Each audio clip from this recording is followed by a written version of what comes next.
أسارير وجه صبيح تسر أسارير وجه صبيح. اعوذ باللہ من الشیطان الرجیم، بسم اللہ الرحمن الرحیم۔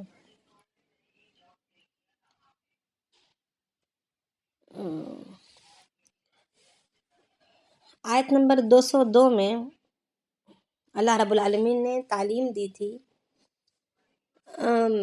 دعا کے مانگنے کی، اور دعا کے مانگنے کا طریقہ بتلایا تھا کہ یعنی دنیا کی بھی بھلائی ہو اور آخرت کی بھی بھلائی ہو، اور لفظ بھلائی کا استعمال کرنا ضروری کہا گیا تھا۔ یعنی فی دنیا کہہ کر بات نہیں چھوڑنی ہے، یعنی ہم مجھے یہ دے، مجھے یہ دے، مجھے یہ دے، ایسا نہیں۔ اگر ہم اردو میں اپنی زبان میں بھی اگر مانگ رہے ہوں تو بس یہ دے، یہ دے، یہ دے نہیں، بلکہ باقاعدہ اللہ رب العالمین سے کہا جائے کہ اللہ عافیت کے ساتھ دے یا بھلائی کے ساتھ دے، یعنی جو بھی مانگنا ہے بھلائی کے ساتھ مانگیں گے۔ صرف اگر ہم اس مخصوص چیز کو مانگیں گے کہ اے اللہ مجھے یہ دے، یہ دے، یہ دے، تو پھر اس میں اللہ تعالیٰ یعنی وہ پتہ نہیں ہمارے حق میں خیر ہو یا شر ہو، کس شکل میں ہمیں مل رہی ہو، ہے نا۔ ایسے ہی ایک لطیفہ آتا ہے کہ ایک شخص جو ہے راستے سے گزر رہا تھا پیدل چلتے ہوئے، اور جنگل کا راستہ تھا، تو چلتے چلتے چلتے اس نے تھک گیا اور پریشان ہونے لگا، گرمی کی شدت اور راستے کی طوالت، تو اس نے اللہ رب العالمین سے دعا مانگی کہ اے اللہ تو مجھے گدھا دے، یہ گدھی دے تاکہ میں بیٹھ کے جا سکوں، تو اے اللہ تو مجھے گدھی دے۔ تو اب کچھ ہی دور گزرا چلا تھا، دیکھا کہ راستے کے کنارے پر، اس جنگل میں کنارے پر ایک قافلہ ٹھہرا ہوا ہے، اور اس نے اس آدمی کو گزرتے ہوئے دیکھ کر اس کو بلایا، تو وہ ایک شاہی قافلہ تھا، اور اس بادشاہ کی گدھی کو ابھی ایک چھوٹا سا بچہ پیدا ہوا تھا۔ تو وہ لوگ جو ہے اس گدھی کے بچے کو لے کر کیا کرتے، ان کا بھی راستہ آگے کا طویل تھا، تو انہوں نے اس گدھی کے بچے کو اسے پکڑا دیا، کہا اس کو لے جاؤ تم، ہم نہیں لے کر چل سکتے۔ تو اب یہ گدھی کا بچہ اس پر تو بیٹھ بھی نہیں سکتا، اس کو چلا بھی نہیں سکتے، ابھی پیدا ہوا تھا، تو بس ہاتھ میں سمیٹے ہوئے لے جا رہا ہے، اور کہنے لگا کہ اللہ یہ کیا ہوا، میں تو میرے لیے سواری مانگ رہا تھا، یہ تو مجھ پر سوار ہو گیا۔ تو یعنی یہ کہ مانگنے میں ہماری عقل محدود ہے، ہمارے مانگنے کے طریقے سلیقے بھی جو ہے غیر فہم ہیں، تو اس کی وجہ سے ہم ہر بول کے ساتھ بھلائی یا عافیت والے لفظ کو ضرور استعمال کریں گے۔ یعنی اللہ تعالیٰ نے جو طریقہ سکھلایا یا اللہ کے نبی نے جو طریقہ سکھلایا اسی طریقے پر ہمیں مانگنا ہے کہ اللہ دنیا میں بھی بھلائی دے، یا تو اگر زبان سے اگر کچھ مانگ رہے ہیں، اپنی زبان میں اگر کچھ مانگ رہے ہیں تو اللہ عافیت کے ساتھ دے، تاکہ اس کے کسی بھی پہلو میں کوئی شر ہمیں نہ ملے، اس طریقے سے۔ تو آگے اللہ رب العالمین میں فرما رہے کہ اولئک لہم نصیب مما کسبوا، یعنی یہی لوگ ہیں، یعنی کون، دنیا اور آخرت دونوں میں بھلائی مانگنے والوں کی تعریف کرتے ہوئے کہہ رہے ہیں کہ یہی لوگ ہیں جن کے لیے حصہ اعمال کا حصہ ہے، جو کچھ انہوں نے کمایا ہے، یعنی انہیں ملے گا، آخرت میں بھی ان کو حصہ ضرور ملے گا ان کی کمائی کا۔ واللہ سریع الحساب، یعنی یہ سب ملنا دیر نہیں ہے، دیر درست کی بات نہیں ہے، بلکہ اللہ پاک بہت جلد حساب لینے والے ہیں، یہ کہہ دیے تھے۔ اب یہاں پر دو گروہوں میں بانٹ دیا گیا تھا مانگنے والوں میں، ایک ہیں بس جو دنیا کے طلبگار ہیں، یعنی خالص مسلمان ہیں، منافق نہیں ہیں، مسلمان ہیں، پکے ٹھکے مسلمان ہیں، اور خالص اللہ ہی سے مانگنے والے، اللہ ہی کی عبادت کرنے والے خالص مسلمان ہیں، منافق نہیں ہیں یہ لوگ یا کافر نہیں ہیں، مگر صرف دنیا طلب کر رہے ہیں۔ تو یہاں پر ایک دنیا طلب کرنے والوں کی اور ایک دنیا اور آخرت دونوں کو مانگنے والوں کی بات بتائی گئی تھی۔ اب آگے کی جو آیتیں آ رہی ہیں،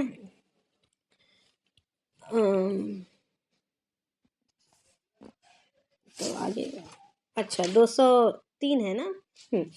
اب آگے اللہ رب العالمین اس کے بعد فرما رہے ہیں کہ اب اس کے بعد حج سے واپس لوٹنا ہے، تو اب یہاں پر اللہ پاک فرما رہے ہیں کہ وَاذْكُرُوا اللَّهَ فِي أَيَّامٍ مَّعْدُودَاتٍ، کہ تم اللہ کو یاد کرو گنتی کے چند دن، یعنی حج کے جو ایام ہیں وہ گنتی کے چند ہی محدود دن ہیں، تو اللہ کو یاد کرو ایام معدودات، گنتی کے دنوں میں۔ فَمَن تَعَجَّلَ فِي يَوْمَيْنِ فَلَا إِثْمَ عَلَيْهِ، جو کوئی جلد بازی کرے، جلدی کرے 2 دنوں پر تو اس پر کوئی گناہ نہیں۔ 2 دنوں پر اگر کوئی جلدی کرے تو اس پر کوئی گناہ نہیں۔ ومن تأخر، اور اگر کوئی تاخیر کرے یعنی تیسرے دن پر تاخیر کرے، تیسرے دن کو بھی شامل کر لے، فلا اثم علیہ، تو اس پر بھی کوئی گناہ نہیں۔ لمن اتقی، جو کوئی پرہیزگاری اختیار کرتا ہو۔ واتقوا اللہ، اور ڈرتے رہو اللہ رب العالمین سے، یعنی پرہیزگاری اختیار کرتے رہو گناہوں سے اور اللہ کے سامنے کھڑے ہونے سے ڈرتے رہو۔ وَاعْلَمُوا، اور جان لو کہ انکم، کہ تم سب کو الیہ تحشرون، اسی کی طرف لوٹنا ہے۔ تو اب یہاں پر ایام تشریق کی بات ہو رہی ہے، یعنی 10 ذی الحجہ کو ہماری عرفات سے مزدلفہ سے واپسی ہوئی۔ 10 ذی الحجہ کو ہم نے رات مزدلفہ میں گزاری تھی، پھر اس کے بعد صبح صادق ہوتے ہی ہم نے مینا کی طرف ہم واپس لوٹ پڑے۔ تو اب یہاں پر ہمارے کام کیا تھے؟ 2 کام تھے۔ یہاں سے ہمارے اب مزید اور کام باقی ہیں۔ ایک یہ کہ جمرات کو کنکری مارنی ہے، پھر بال قربانی کرنی ہے اور بال کٹوانا ہے۔ تو ایک تو ہے جمرات کو کنکری مارنی۔ اب اس کے لیے تو کسی چیز کی شرط کی ضرورت نہیں ہے، سورج طلوع ہو جائے، سورج طلوع ہو جائے تو وقت شروع ہو گیا، اب جمرات کو جا کر کنکری مارنی ہے۔ مگر قربانی کے اور بال کاٹنے کے معاملے میں بڑی احتیاط کرنی ہے کہ ہماری قربانی کب ہے۔ قربانی ہو چکنے کے بعد ہم اپنے بال کاٹیں گے، یعنی احرام اتاریں گے۔ تو طواف زیارت ہم احرام کے ساتھ بھی کر سکتے ہیں، احرام کے بغیر بھی کر سکتے ہیں، مگر قربانی اور بال کے اتارنے میں بڑی احتیاط کرنی ہے کہ تحقیق ہو جائے کہ ہماری تاریخ کون سی ہے، کس دن کو، یعنی 10 ذی الحجہ کی ہماری قربانی کی تاریخ ملی ہے یا 11 کی ملی ہے یا 12 کی ملی ہے، اور اگر کٹ گیا ہے جانور، کٹا ہے یا نہیں کٹا ہے، اس کی بھی تحقیق ہو کہ ہمارا جو ٹوکن نمبر تھا وہ کیا ہو چکا، اگر ہم نے وہاں پر بکنگ کر دی ہو، یا اگر اپنے ہاتھ سے کاٹ رہے ہوں وہیں پر جا کر، تو یہ تو بہت اچھی بات ہے۔ اللہ کے نبی صلی اللہ علیہ وسلم نے خود اپنے ہاتھوں سے کاٹا تھا، تو مسنون ہے۔ مگر اگر سہولت کی وجہ سے، گنجائش نہ ہونے کی وجہ سے اگر دے بھی دیے ہیں تو اس کے وقت کا اور وہاں پر جا کر اچھی طریقے سے تحقیق کر کے اس کے بعد اپنے احرام کو، یعنی بال کٹوائیں گے، پھر اس کے بعد اپنا احرام کھولیں گے۔ پھر ہمارا کام ہے یہاں پر کنکری مارنا اور طواف زیارت کرنا۔ اور طواف زیارت کے لیے ہم 1 منٹ ذاکرہ، جی یہ ہم لوگ مزدلفہ سے کب نکل رہے ہیں وہاں مینا کے لیے؟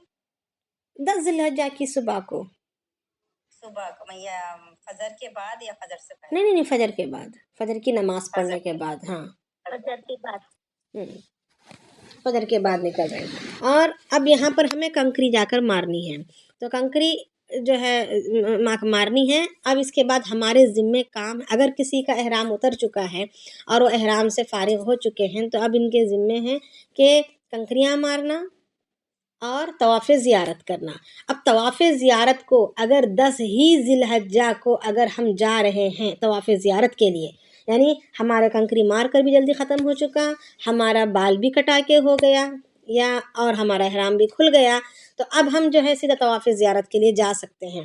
تو اب طواف، اگر احرام کھل گیا تو نہانا دھونا بھی کر سکتے ہیں، اپنے کپڑوں کو تبدیل کر لیے، تازہ دم ہو گئے، اس کے بعد طواف زیارت کے لیے گئے، جیسے ہماری اپنی سہولت ہے۔ مگر طواف زیارت میں ایک یہ ہے کہ 10 ذی الحجہ کو اتنے سارے کام اگر اکٹھے کرتے کرتے اگر رات ہو گئی، اگر ہم مکہ معظمہ گئے ہیں اور مکہ مکرمہ گئے ہیں طواف زیارت کے لیے، اور وہاں پر ہمارا طواف زیارت کرتے ہوئے ہو سکتا ہے رات کے 12 بج جائے، ہو سکتا ہے رات کے 1 بج جائے، پتہ نہیں کیا وقت ہو، کیسے حالات ہوں، کیسے موقع ہو، تو اب طواف زیارت سے فارغ ہونے کے بعد اگر ہم نے یہ سوچا کہ بہت زیادہ تھکے ہوئے ہیں، حالت بہت بری ہے، اور مینا ہم جانے کی ہمارے پاس ابھی سکت نہیں ہے، ہم یہیں کمرے میں اپنے مکہ میں اپنے کمرے میں لیٹ کر آرام کر کے پھر صبح کو جائیں گے تو دم واجب ہو جائے گا، ہمیں رات مینا میں ہی گزارنی ہے، یہ شرط ہے۔ اگر ہمارے پاس مکہ معظمہ جا کر طواف زیارت، پھر سعی، حج کی سعی، یہ کرنے کے بعد لوٹ کر آنے کی اگر ہمت نہ ہو اسی وقت، تو پھر 10 ذی الحجہ کو جائیں ہی نہ، ہم 11 کو جائیں اور 11 کو جا کر سکون سے سارے کام کریں، اس لیے کہ 10 ذی الحجہ اور 11 ذی الحجہ کو منا میں قیام کرنا لازمی ہے. اس میں ہم کمی پیشی نہیں کر سکتے، یعنی مکہ میں ہم سو نہیں سکتے، وہاں پر رات نہیں گزار سکتے، ہمیں منا ہی میں رہنا ہے. تو وَاذْكُرُوا اللَّهَ فِي أَيَّامٍ مَّعْدُودَاتٍ، تم اللہ کو یاد کرو گنتی کے دنوں میں. فَمَن تَعَجَّلَ فِي يَوْمَيْنِ، اگر کوئی جلدی کرے 2 دن میں، یعنی 10 کے بعد 11 12 کو تو ہمیں منا میں رہنا ہی ہے کسی حالت میں. 11 12 سے ہم پہلے نہیں سکتے. 12 کی عصر میں اگر ہم عصر سے پہلے اگر ہم بس کرنا چاہیں، یعنی ہم نے 10 کو کنکری ماری، 11 کو کنکری ماری اور 12 کو کنکری ماری.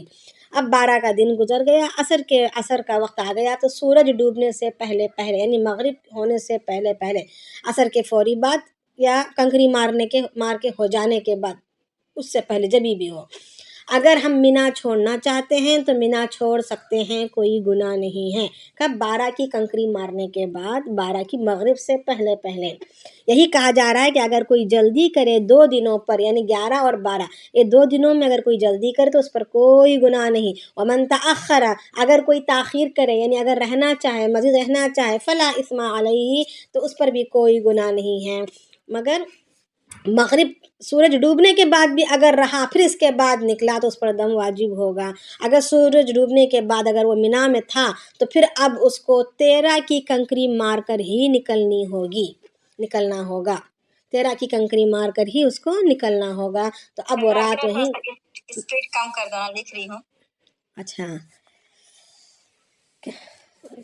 کہاں سے چھوٹا ہے آپ کا؟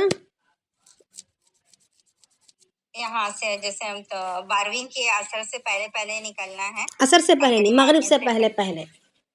مغرب سے پہلے. ہاں، منا کا احاطہ ہم چھوڑنا ہے. منا کی باؤنڈری چھوڑ دینی ہے. مغرب سورج ڈوبنے سے پہلے. اگر سورج ڈوب گیا اور ہم منا میں ہی تھے تو اب 13 کو بھی ہم منا میں ہی رہیں گے اور کنکری مار کر نکلیں گے، یہ شرط ہوگی. اور اگر مغرب کے بعد نکلے تو دم لازم ہو جائے گا، دم واجب ہو جائے گا. تو اس کے لیے کنکری مار، رات رک کر کنکری مار کر ہمیں نکلنا ہوگا. اگر نکلنا ہی ہے، ہم 2 دن سے زیادہ نہیں رہ سک رہے ہیں، گنجائش نہیں ہے، مطلب تھکان ہے، بیماری ہے، جو بھی اگر کچھ مسائل ہوں اور ہم نکلنا چاہتے ہیں تو 12 کی کنکری مارنے کے بعد مغرب سے پہلے ہم نکل سکتے ہیں، کوئی گناہ نہیں ہے. اگر زیادہ ثواب حاصل کرنا چاہتے ہیں، زیادہ جو ہے اپنے اوقات کو قیمتی بنانا چاہتے ہیں، ہمت اور طاقت بھی اگر ساتھ دیتی ہو، جوانی ہو، تو یہ زیادہ اچھی بات ہے کہ 13 کو بھی رہیں، کنکری ماریں، پھر اس کے بعد 13 کو نکل سکتے ہیں.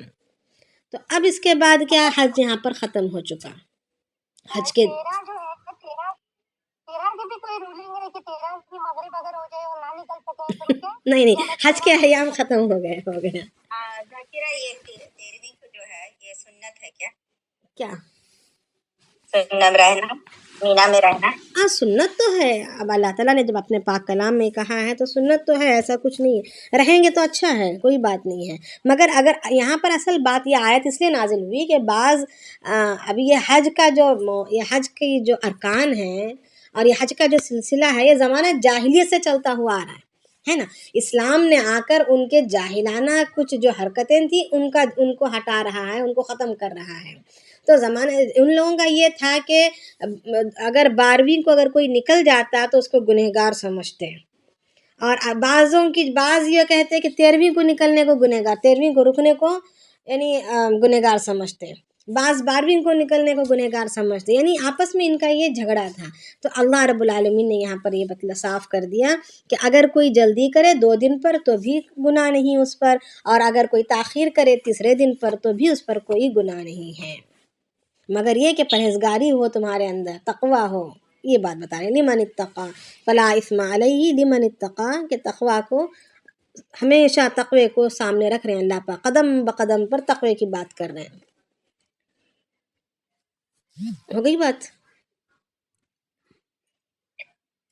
السلام علیکم. جی وعلیکم السلام. جی، یہ طواف زیارہ کے لیے اگر کوئی 10 تاریخ کو نہیں جا سکا 11 اور کو اس جا کی سکتے. قربانی بھی نہیں ہوئی ہے، اچھا، تو وہ احرام کی ہی حالت میں رہے گا. احرام کی حالت میں رہے گا. ہاں جب تو تک قربانی نہیں 11 کو ہوتی. بھی 11 کو بھی طواف زیارہ کے جا سکتا ہے. جا سکتا ہے، 11 کو بھی جا سکتا ہے، 12 کو بھی جا سکتا ہے، 13 کو بھی جا سکتا ہے طواف زیارت کو. مگر شرط یہ ہے کہ مینا میں اگر رکنے کے ایام ہیں، یعنی 11 12 تاریخ کی دن ہے اور طواف زیارت کو اگر وہ گیا ہے تو واپس لوٹ کر آ جائے 11 12 سے پہلے ہو تو، کیونکہ 11 12 تک رہنا شرط ہے نا مینا میں. اس کے لیے وہاں پر آرام کرنے کے لیے لیٹ نہیں جانا ہے. اپنے کمرے میں جا کے نہا دھو کے تازہ دم ہو سکتا ہے، مگر واپس سیدھے لوٹ کر مینا میں آ کر ہی رات گزاریں گے. ٹھیک.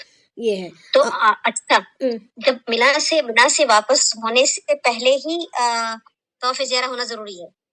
13 فرض کریں اگر 13 کوئی کے اندر اگر ہونا کسی ہے. کے اندر نہیں اگر کوئی طاقت نہیں رکھتا ہو کہ جا کر واپس آ جائے، ٹھیک ہے، کوئی بوڑھا ہو کچھ ہو، تو اگر وہ مینا سے مکہ جا 12 کر کے طواف بعد زیارہ کر کے 12 کے واپس بعد آنے کے لیے مشکل ہو، تو کیا وہ ایسا کر سکتا ہے کہ قربانی وغیرہ سب کچھ ہو گیا، احرام بھی کھل گیا اور 12 تاریخ کو کنکری مار یعنی کر واپس ہی ہو جا رہا ہے، سمجھ رہے ہوں. واپس ہو رہا ہے طواف زیارہ کرتے ہوئے اپنے گھر چلا گیا، تو ہاں اس طرح پاسبل ہے؟ کر سکتا ہے ہاں کر سکتا ہاں کر سکتا ہے.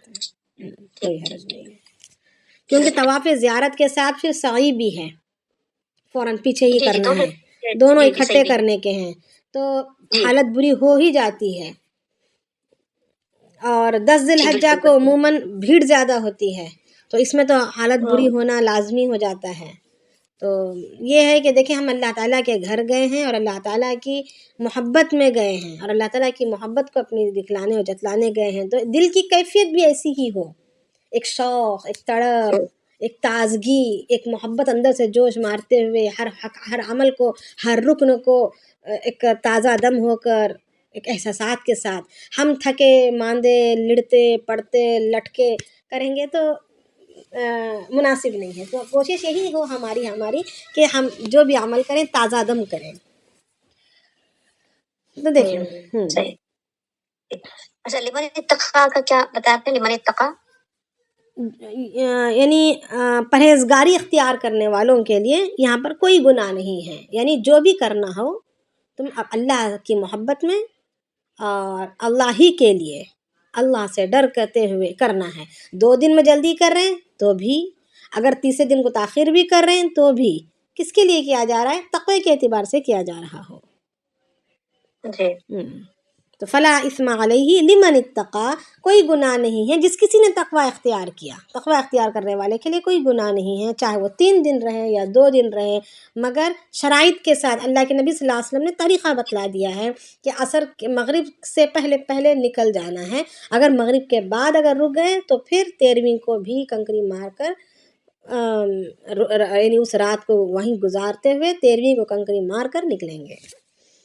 اب یہاں پر حج کے دن ختم ہو گئے ہے نا. اب یہاں پر ہم یہاں تک یعنی تلبیہ بھی ایک تو پڑھتے رہنا ہے ہر نماز کے بعد. اللہ رب العالمین کو ان دنوں میں تکبیر کے علاوہ کوئی اور چیز پسند نہیں ہے، اور کلمات پسند نہیں ہیں. صحابہ اللہ کے نبی صلی اللہ علیہ وسلم مطلب صحابہ اور اللہ کے وسلم اپنے اپنے قیموں میں اس طرح پڑھتے کہ پورا مینا گونجتا تھا، یعنی تکبیر اور تحلیل کو. تو یہ ایام تشریق کے دن اور یہ کھانے پینے کے دن ہیں. اللہ کے نبی صلی اللہ علیہ وسلم فرماتے ہیں اس میں روزہ حرام ہے، روزہ نہیں رکھ سکتے. کون سے؟ 10 11 12 کو یہ کھانے پینے کے دن ہیں، اس میں کھانا پینا ہے اور اللہ تعالیٰ کا خوب ذکر کرنا ہے، تکبیر اور تحلیل کہنی ہے. فرماتے ہیں کہ اللہ کے نبی صلی اللہ علیہ وسلم نے عبداللہ بن حذیفہ رضی اللہ عنہ کو بھیجا کہ وہ مینا میں گھوم کر ندا کریں، یعنی آواز لگائیں کہ ان دنوں کوئی روزہ نہ رکھیں، اور یہ دن کھانے پینے کے اور اللہ تعالیٰ کے ذکر کے ہیں. تو اور یہ حج کے یہاں کے دن ختم ہو چکے ہیں. اب جو ہے اب یہاں سے اس کے بعد اب بندہ واپس لوٹ رہا ہے، یعنی 3 دن کوئی رہ کر لوٹ رہا ہے مینا میں، کوئی 2 دن رہ کر لوٹ رہا ہے. اور لوٹ کہاں رہا ہے؟ طواف زیارت تو پہلے ہی کر چکا ہے، احرام کھل گیا ہے، قربانی بھی ادا ہو گئی ہے، اب حج مکمل ہو گیا ہے. اب لوٹ رہا ہے کہاں؟ اپنے اپنے شہروں کی طرف، اپنے اپنے مقاموں کی طرف انسان لوٹ رہا ہے، ہر بندہ اپنے اپنے ٹھکان کی طرف لوٹ رہا ہے. تو اب اللہ رب العالمین جاتے وقت ایک اور بات کہہ کر بھیج رہے ہیں کہ واتقوا اللہ، تقوی اختیار کرو اللہ کے لیے، ڈرتے رہو اللہ سے، پرہیزگاری اختیار کرتے رہو گناہوں سے. وَاعْلَمُوا، اور جان لو، أَنَّكُمْ إِلَيْهِ تُحْشَرُونَ، کہ اللہ بے شک تم کو جمع کیا جائے گا اسی کی طرف. یعنی اللہ تعالیٰ اب جس طرح آج یہاں پر جمع ہوئے تھے، جیسے آج یہاں پر جمع ہوئے تھے ان دنوں میں، اور جمع ہو کر عبادت کی تھی، اللہ تعالیٰ کی محبت میں جمع ہوئے تھے، اسی طریقے سے اللہ رب العالمین اپنی طرف دوبارہ جمع کرنے والے ہیں.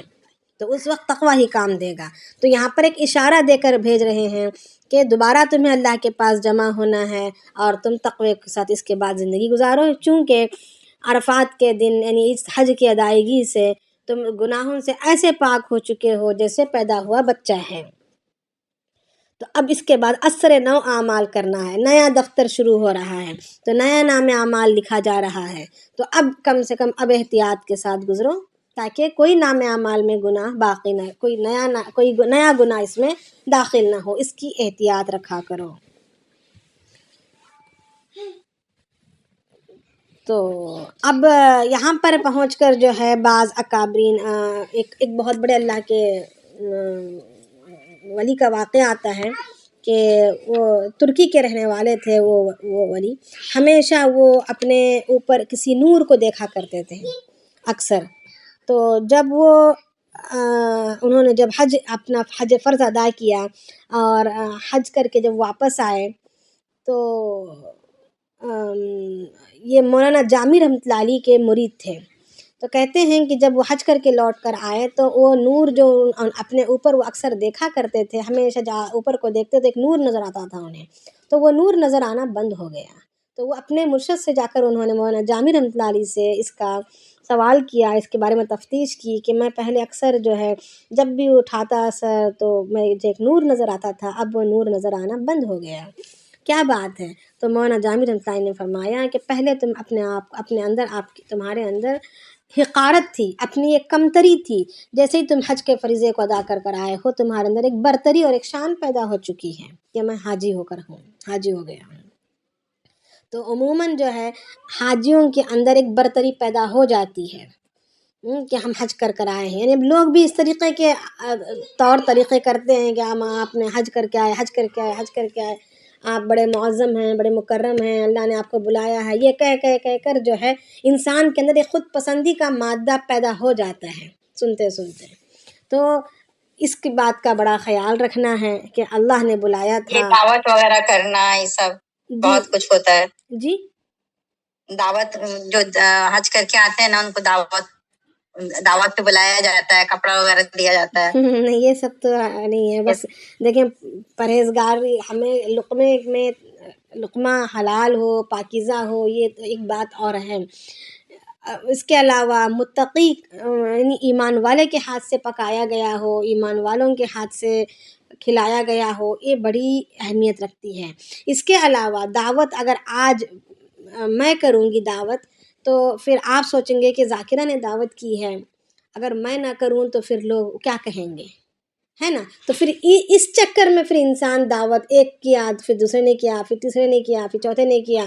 اب کھانے والے نے سوچا ان کے جانے کے وقت کہ ارے جب ہم حج پر گئے تھے تو انہوں نے ہمیں بلایا تھا، ہمیں کھلایا تھا، ہمیں ہدیے دیے تھے، آج وہ جا رہے ہیں تو اب ہمیں کرنا ہے ورنہ بات اچھی نہیں ہوگی. یعنی یہ جو ہے نا، یہ ساری ثواب کو ختم کر دیتا ہے اور یہ الٹا ہمارے لیے گناہ کا سبب بن جاتا ہے. ایک مجبوری میں جب انسان کرتا ہے نا تو پھر یہ لقمہ پھر ہمارے لیے حرام ہو جاتا ہے، کیونکہ سامنے والا پتہ نہیں کس حالت میں ہے، کس طبیعت کے ساتھ ہے، اس کی مالی حالت کیسی ہے یا اس کی جسمانی یا ذہنی حالت کیسی ہے، کیسا پریشان ہے اندر سے، کیا ہے ہمیں بالکل نہیں پتہ. اب مگر وہ جبراً کر رہا ہے اندر سے، ہم زبردستی اس پر لاگو نہیں ہو رہے، بلکہ وہ اندر سے اس کی ضمیر اس کو نہیں مان رہی، اس کو جبراً کرنا پڑ رہا ہے کیونکہ معاشرے میں یہ بات چل رہی ہے. تو اس طریقے کے رسوم کو ہمیں کاٹنا ہوگا، ختم کرنا ہوگا. اور اگر کوئی ایک بندی ہے کرنے والی، اب وہ کر رہی ہے، اخلاص سے کر رہی ہے اور وہ مالی اعتبار سے بھی ماشاءاللہ اچھے مضبوط ہوں اور جسمانی اعتبار سے بھی خوب سہولتیں ہوں، کام کاج کی بھی کوئی مشکل نہ ہو، پوری اللہ تعالیٰ نے پوری کی پوری وسعت دی ہے، اور اب وہ جو ہے بڑے بڑے اہتمام سے بلا کر کھلائیں پلائیں کریں. تو اب ہر کوئی وسعت والا یا سہولت والے نہیں ہوتے.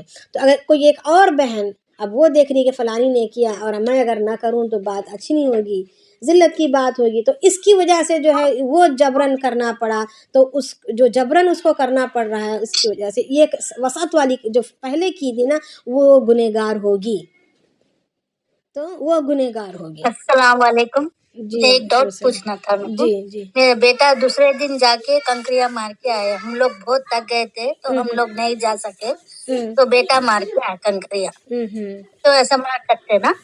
اگر دیکھیں اگر ہم اتنے زیادہ بیمار ہو گئے ہیں کہ چلنا پھرنا بھی ہمارے لیے مشکل ہو رہا ہے، پیشاب پخانے میں جانے میں بھی تکلیف ہو رہی ہو اور بالکل گنجائش نہ ہو تو مار سکتے ہیں، یا تو ویل چیئر پہ جا کے مار سکتے ہیں تو مار لیں، اگر اس کی بھی گنجائش نہیں ہے، زیادہ بیمار ہو جانے کا ڈر ہو، خوف ہو، تو مار سکتے ہیں، کوئی بات نہیں۔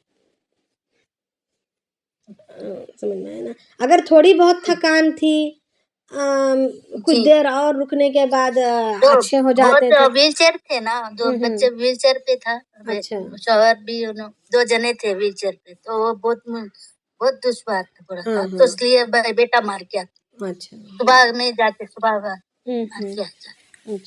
ایک صبح ہم لوگ حج کرتے وقت پہلے دفعہ ہم لوگ جا کے مار کے آئے، مگر بہت تھا تو اس لیے اب دوسرے دن مینا میں تھے ہم لوگ، تو بیٹا مار۔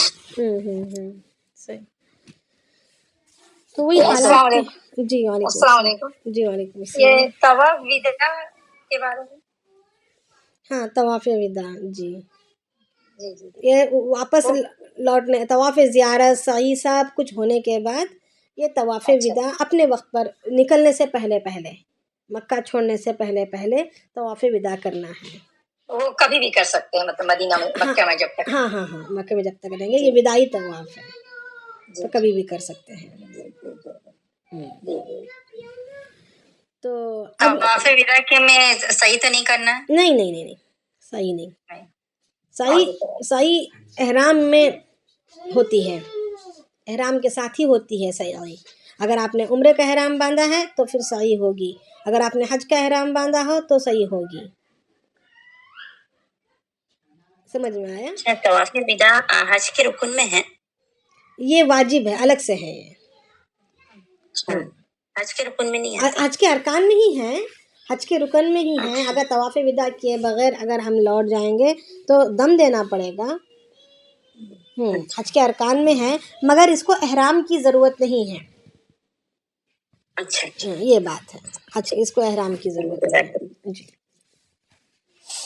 تو انشاءاللہ اگر کوئی حج کو جانے والے ہیں تو حج ایام آنے سے پہلے انشاءاللہ ہم اس کے قریب میں تفصیل سے اس کے بارے میں انشاءاللہ بات کریں گے، صرف حج کے تعلق سے، ہاں انشاءاللہ۔ تو اب میں کیا یہاں پر بتا رہی تھی کہ وہی یہ کہ دیکھیں اگر کسی بھی رسم کی ایجاد اگر کوئی کر رہا ہو، اپنے طور پر اس نے کی، مگر وہ رسم کی طرح چل پڑی وہ چیز اور دیکھا دیکھی اور مجبوری سے کرنے کی نوبت آنے لگ گئی ہے اوروں کو، تو ان کے مجبوری سے کرنے کا گناہ بھی جس نے شروع کیا تھا ان کو وبال ہوگا۔ اگر ہم چاہتے ہیں کہ کسی کو تحفہ دیں، ہدیہ دیں، تو شور شرابہ کیے بغیر بالکل مخفی طور پر ہم دے سکتے ہیں، مگر اس میں لمبی دعوتیں کر کے شور شرابہ کریں گے تو اوروں کو تکلیف ہوگی جن کے پاس گنجائش نہیں ہے، جن کے پاس وسعت نہیں ہے۔ جتنا ہم جو بھی تحفہ دینا ہو، ہدیہ دینا ہو یا صدقہ دینا ہو، مخفی سے مخفی طریقے پر دینا افضل ہے، یعنی ایسے مخفی کسی دیہات سے دے رہے ہیں تو بائیں ہاتھ کو بھی خبر نہ ہو، اس طریقے سے جتنا زیادہ خفیہ طور پر یہ عمل کیا جائے گا اتنا ہی زیادہ وہ ثواب کا حامل ہوگا۔ ہاں اگر کوئی ایسا ماحول ہو کہ وہاں پر دنیا بہت زیادہ ہو اور عمل میں وہ لوگ کچے ہوں، دور ہوں عمل سے، اب ایسوں کے درمیان خوب وسعت والے ہیں، سوسائٹی ہی ایسی ایک دم مالداروں کی ہے اور دین سے دور ہیں، تو ایسوں کے درمیان ہم جو ہے ڈنکے کی چوٹ پر اعمال کریں گے تاکہ ان کو دیکھا دیکھی کم سے کم وہ لوگ بھی کرنے لگ جائیں، یعنی موقع کے لحاظ سے احتیاط کے ساتھ، حکمت کے ساتھ ہمیں کرنے ہیں اپنے اعمال۔ تو اب یہاں پر حج سے واپسی پر تاکید اس بات کی جا رہی ہے کہ اس کے بعد کی زندگی تقوی کے ساتھ گزاری جائے، اہتمام کیا جائے تقوی کا، کیونکہ نئے اعمال ہو رہے ہیں، تو نئے اعمال میں تو کم سے کم اچھے اچھی لکھائی ہو، کوئی گناہ شامل نہ ہو. تو آگے دیکھیں گے. السلام علیکم. جی وعلیکم السلام. مجھے پوچھنا تھا کہ مطلب تو حاجی کو کیا کرنا چاہیے؟ کوئی بھی انوائٹ کرے تو وہ معذرت کر لیں. معذرت کہ کر وہ لیں. کسی کی طرف بھی مطلب نہ جائے، ہاں معذرت کر لیں. جیسے رشتے دار ہیں تو دعوت قبول نہ کرنا بھی تو ایک گناہ ہو جائے گا. یہاں پر مصلحت ہے نا. اب یہ جو دعوت دی جا رہی ہے یہ محبتاً آپس میں جوڑ و محبت کے لیے نہیں دیا جا رہا، الفت کے لیے نہیں دیا جا رہا، رشتہ داری کو نبھانے کے لیے نہیں دیا جا رہا، بلکہ ایک رسم جو چل پڑی ہے اس پر کیا جا رہا ہے. تو ہم دیکھ رہے ہیں موقع کیا ہے، محل کیا ہے. جیسے اب شادی کی محفلیں جب ہوتی ہیں تو شادی میں جو ہے دینا انسانوں نے لازمی بنا لیا ہے کہ تحفے دینا ہے. اب جب تحفے دیتے ہیں تو پھر مطلب جس نے دیا ہے پھر اس کا اہتمام کرنا ہوگا کہ اس نے کتنی مالیت کا دیا ہے، تاکہ پھر ان کی اولادوں کی شادی ہو تو اس کو واپس کرنا بھی یہ قرض بن گیا. یہ کتنا بڑا جرم ہو گیا، ایک طرح سے ایک زبردستی ہو گئی نا یہ. تو یہ اس طرح اسلام جو ہے کسی پر بوجھ یا دباؤ ڈالنا نہیں چاہتا. کسی پر بوجھ اور دباؤ نہ ہو، ہر کوئی اپنے اپنے معاملوں میں آزاد ہے. وہ وسعت کے ساتھ، کشادگی کے ساتھ اپنے حساب سے زندگی کرنا ہے اس کو. کوئی کسی پر جبر نہیں کر سکتے، کوئی کسی کی زندگی میں دخل نہیں، زبردستی دباؤ نہیں ڈال سکتے، گنہگار ہو جائیں گے. السلام علیکم ذاکرہ. میں ایک پوچھنا تھا، یہ جو حج کو جا کے واپس آتے ہیں نا، واپس آئے بعد میں پھر ان کو پھول پہنا کر وہ کپڑے پڑے بناتے ہیں نا، ایسا کر سکتے؟ نہیں نا نہیں، ویسا بھی نہیں، نہیں کرنا، نہیں کرنا. بعد میں ہو پہلے ہو، یہ پھر تو کیا ہو رہا ہے یہ اس کے ذریعے سے مبارک بول کے خوشی ہے، بہت اچھا اللہ کے پاس مطلب تب یہ خوش ہو کہ یہ پھر کیا ہوتا ہے عبادت کر کے آئے بول کے. ہاں پھر کیا ہوتا ہے، نفس خوش ہو کے موٹا ہو جاتا ہے. ہاں میں حج کو کر کے آئی، میں حج کر کے آئی ہے یا نہیں. ہاں ایک اپنی برتری آ جاتی ہے. ہاں شہرت آ گئی، اپنی خود پسندی آ گئی. پہننا بھی نہیں، پہنانا بھی نہیں، اور پہلے بھی نہیں، بعد میں نہیں بول رہے آپ نے. ہاں بالکل. دیکھیں ہم اللہ کی محبت میں جا رہے ہیں، اللہ کے عاشق بن کر جا رہے ہیں. تو اس میں جو ہے جتنا زیادہ اپنے اندر عاجزی و انکساری رکھیں گے، احتیاط کا دامن اختیار کر، اس میں خالص اللہ، اسی لیے اللہ پاک بار بار بار بار اتقوا اللہ اتقوا اللہ اتقوا اللہ کیوں کہہ رہے ہیں کہ بس پرہیزگاری اختیار کرو، ڈرو، بچو بچو بچو. ہر جگہ بچنے کی تعلیم دی جا رہی ہے. یہ سب شیطان کے ہیلے ہیں. وہ کھڑکیوں سے آتا رہ رہا ہے، ہر جگہ سے کوشش کرتا ہے کہ میں کسی طرح گھس جاؤں. دیکھیں اگر ہم نے دکھاوا نہ بھی کیا، ہم اکڑ میں نہیں بھی آئے، چلیں اللہ حفاظ فرمائے اکڑ سے، تکبر سے، یعنی ہاں میں بہت بڑی حاجی، یہ دل میں نہ بھی آئی، یہ بات نہ بھی آیا، تو کیا آئے گا؟ عجب تو ضرور آئے گا. السلام علیکم. جی السلام علیکم. جی وعلیکم السلام. جی بولیے. ذاکرہ یہ سن رہے ہیں. حج کو جانے سے پہلے دعوت دے کے بکرا کاٹ کے کھلاتے ہو، اس میں شامل ہونا چاہیے نہیں؟ حج کو جانے کے بعد وہی تو بول رہے ہیں کہ نہیں ہونا چاہیے، کیونکہ بہت امپورٹنٹ ٹاپک. ہاں وہی بتاؤ. اللہ تعالیٰ حج کے بکرا کاٹ کے سب کو دعوت دیتے ہیں. تقال العثار العظام به ويغدو الهوى ككبش ذبيح بذكر الإله تطيب الحياة تسر أسارير وجه صبيح تسر أسارير وجه صبيح.